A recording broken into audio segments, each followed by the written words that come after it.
नमस्कार, मैं हूं Amod Srivastava. Amazing thought, amazing message, amazing information की दिशा में आज एक कदम और आगे। आज की इस कहानी का शीर्षक है बुढ़ापा। पति पत्नी आने वाले त्योहार की खरीदारी को लेकर बहुत जल्दीबाजी में थे। पति ने पत्नी से कहा कि जल्दी करो, मेरे पास टाइम नहीं है, और भी जरूरी काम है ऑफिस का। दोनों घर से निकलने लगे, तभी बाहर बरामदे में बैठी बूढ़ी मां के नजर गई। उसके बेटे की नजर बूढ़ी मां पर पड़ गई। वह मां के पास जाकर यूं ही बोला कि मां, हम लोग त्योहार की खरीदारी के लिए बाजार जा रहे हैं। आपको भी कुछ चाहिए तो मुझे बता दीजिए, आपके लिए भी मैं वो ले आऊंगा। मां ने कहा, मुझे कुछ नहीं चाहिए बेटा। बेटे के बार बार बहुत जोर देकर कहने पर मां बोली, ठीक है, तुम रुको, मैं अभी लिख कर देती हूं। उसके कुछ देर बाद मां ने बेटे को कुछ लिख कर एक कागज थमा दिया। बेटा गाड़ी के ड्राइविंग सीट पर बैठते हुए अपनी पत्नी से बोला, देखा, मां को भी कुछ न कुछ चाहिए था, लेकिन बोल नहीं पा रही थी बेचारी। मेरे जिद करने पर लिस्ट बना कर दी है। रोटी और वस्त्र के अलावा भी इंसान को जीवन में बहुत कुछ चाहिए होता है बीबी। अच्छा बाबा, ठीक है, पर पहले मैं अपनी जरूरत का सामान खरीदूंगी और बाद में आप अपनी मां की लिस्ट को देखते रहना, ऐसा पत्नी ने कहा। दोनों गाड़ी से बाजार के लिए निकल पड़े। 4 घंटों तक पूरी खरीदारी करने के बाद पत्नी बोली, मैं तो बहुत थक गई हूं, कार में एसी चलाकर बैठती हूं। आप अपनी मां का सामान उनका लिस्ट देखकर खरीद कर ले आओ। और मां ने इस त्योहार पर क्या मंगाया है, जरा मुझे भी बताना। पति ने मां का दिया हुआ कागज पत्नी को ही पकड़ा दिया। बाप रे बाप, इतनी लंबी लिस्ट, पता नहीं क्या क्या मंगाया होगा। और बनो श्रवण कुमार, और बनो, कहते हुए पत्नी गुस्से से पति की ओर देखते हुए वापस उसे लिस्ट पकड़ा दी।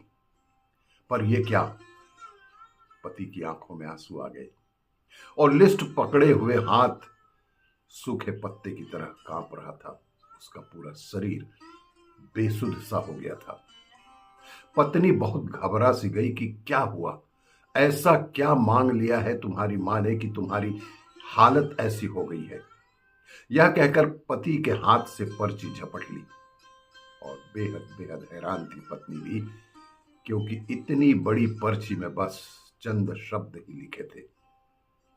उस कागज में लिखा था कि मेरे कलेजे के टुकड़े, मेरे आंखों के तारे, मेरे बेटे, मुझे इस त्योहार पर, क्या किसी भी त्योहार पर, कभी कुछ नहीं चाहिए। फिर भी तुम जिद कर रहे हो, तो अगर शहर की किसी दुकान में अगर मिल जाए तो थोड़ी फुर्सत के कुछ पल मेरे लिए लेते आना बेटे, क्योंकि ढलती उम्र सांझ हूं अब मैं। मुझे गहराते अंधियारे से डर सा लगने लगा है, मुझे अकेलेपन से डर लगने लगा है। मेरा ये बुढ़ापा मुझे कचोटता है, मुझे अब तन्हाई से डर लगने लगा है। तो जब तक मैं जिंदा हूं, जब तक मेरी सांसें चल रही हैं, जब तक मेरी धड़कनों में आवाज है, कुछ पल बैठा कर मेरे पास, कुछ देर के लिए ही सही बांट लिया कर मेरे बुढ़ापे का अकेलापन। बिन दीप जलाए ही रोशन हो जाएगी मेरी जीवन की ये काली सांझ मेरे बेटे। कितने साल हो गए बेटा तुझे स्पर्श नहीं किया, कितने साल हो गए कि मैंने तुझे छुआ नहीं, मैंने तुझे प्यार नहीं किया। एक बार फिर से आ मेरी गोद में सर रख और मैं ममता भरी हथेली से सहलाऊं तेरे सर को। एक बार फिर से इतराए मेरा हृदय मेरे अपनों को करीब, बहुत करीब पाकर, और मुस्कुराकर मिलूं मौत के गले। क्या पता अगले त्योहार तक रहूं या ना रहूं। पति पत्नी दोनों ही रोने लग गए।